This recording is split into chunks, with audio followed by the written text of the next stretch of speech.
صحیح بخاری کی روایت ہے کہ اللہ ارشاد فرماتا ہے جس نے میرے ولی کے ساتھ عداوت رکھی میرا اس کے ساتھ اعلان جنگ ہے۔ تو پھر کتنا حساس معاملہ ہو گیا جب ولی کی عداوت، ولی کی دشمنی، اللہ سے دشمنی قرار پائی کہ اب اس کا میرے ساتھ اعلان جنگ ہے، تو اب پھر ہمارے لیے ضروری ہو گیا کہ ولی کو پہچانے کہ ولی ہے کون، کہیں ہم اس کی مخالفت نہ کر بیٹھیں اور ہم اللہ جل شانہ کے قہر و غضب کا شکار نہ ہو جائیں۔ تو یہاں اسی حدیث میں جو بخاری کی میں نے آپ کے سامنے رکھی کہ میرا بندہ فرائض کی ادائیگی کے بعد کثرت نوافل سے میرا قرب حاصل کر لیتا ہے، پھر آنکھیں اس کی ہوتی ہیں، قوتیں میں ڈال دیتا ہوں، ہاتھ اس کے ہوتے ہیں لیکن پکڑنے کی توانائی خاص اس میں ڈال دی جاتی ہے۔ فَكُنْتُ سَمْعَهُ الَّذِي يَسْمَعُ بِهِ، کان اس کے ہوتے ہیں لیکن وہ میری اس دی ہوئی خاص قوت سے سنتا ہے۔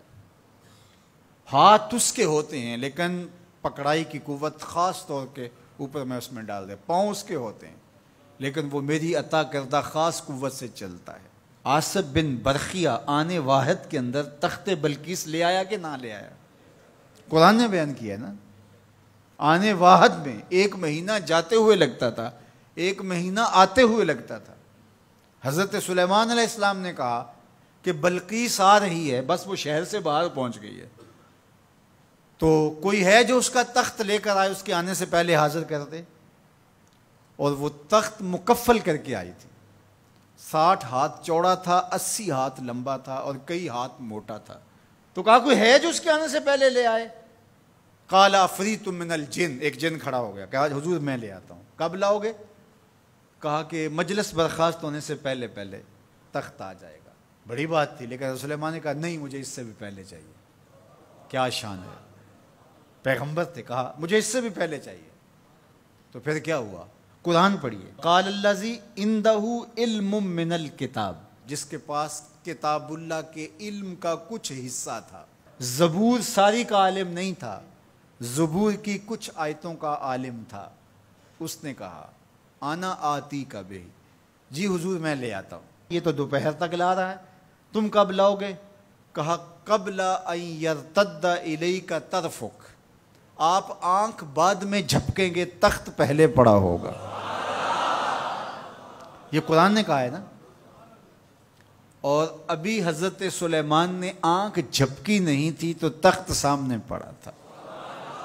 جب اس کو دیکھا تو بے ساختہ کا ھذا من فضل ربی، یہ میرے رب کا فضل ہے جس نے میری دہلیز کے ایک خادم کو یہ طاقت عطا کی ہے کہ 1 مہینے کی مسافت سے اتنا بڑا تخت آنے واحد میں آنکھ جھپکنے سے پہلے حاضر کر دیتا ہے۔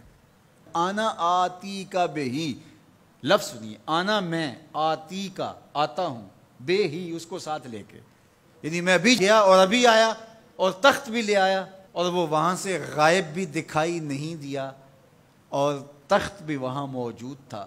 اور حضرت سلیمان نے کہا کہ یہ میرے رب کا فضل ہے، اور اس کہانی کو میرے رب نے قرآن میں بیان فرمایا۔ جو کرامات پچھلے انبیاء علیہم السلام کی امتوں کے اولیاء کو حاصل تھیں، وہ اس امت کے اولیاء کو بھی حاصل ہو سکتی ہیں۔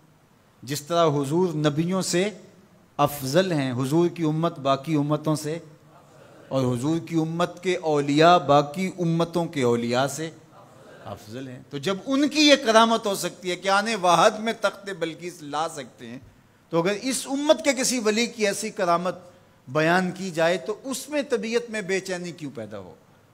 یہ تو حضرت سلیمان کی امت کے ولی کو بھی اللہ کمال دیا ہے، تو محمد عربی کے غلام کو کیوں نہیں دے سکتا؟ تو جو حضرت شاہ نقشبند بخاری علیہ رحمہ کا ذکر کیا جاتا ہے کہ جب آپ کی خادمہ کو اور آپ سے عقیدت کا دھم بھرنے والی خاتون کو کابل میں محل کی چھت سے دھکا دے دیا گیا، اور جب وہ نیچے پہنچی تو حضرت شاہ نقشبند بخاری علیہ رحمہ نے اس کو جو ہے وہ آسانی کے ساتھ زمین پہ رکھ دیا، تو حیرت سے آنکھیں پھٹی رہ جاتی ہیں اور پوچھتی ہیں کہ آپ کب آئے، آپ تو بخارے میں تھے؟ تو برجستہ بولتے ہیں تو از چبارہ آمدی من از بخارا آمدن، تو چبارے سے چل پڑی تھی، میں بخارے سے چل پڑا تھا۔ تو یہ حضور کے غلاموں کی شان ہے، اور یہ کوئی جو ہے وہ بعید نہیں ہے۔ باقی رہی بات یہ عقل نہیں مانتی، تو معجزہ اور کرامت ہوتے ہی وہی ہیں جو عقل انسانی کو عاجز کر دیں۔ جو عقل میں آ جائے وہ تو فن ہوگا۔ ما یعجز بہ العقل، عقل کی جہاں پہنچ نہ ہو، جو ظاہری اسباب سے ماورا ہو، جو چیزیں ما فوق الفطرت ہوں، تو انہیں ہی تو کرامت، قدرت یا معجزہ کہا جاتا ہے۔ اور اگر وہ عقل اور فہم اور ادراک میں آ جائیں تو پھر جو ہے وہ کیا ہو۔ تو اس کی نظیر ہمارے پاس قرآن میں موجود ہے۔ اب اللہ کا ولی کون ہوگا؟ حضور علیہ السلام سے پوچھا گیا، ابن مردوی اور باقی لوگوں نے روایت کیا کہ حضور ولی کون ہے؟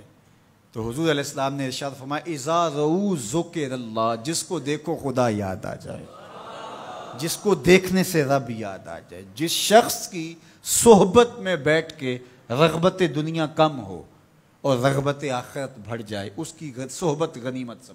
اچھا، قرآن نے جو ولی کی علامت بیان فرمائی وہ یہ ہے، الذین آمنوا وکانوا یتقون، یعنی ولی کی جو علامتیں ہیں وہ ایمان اور تقوی ہے۔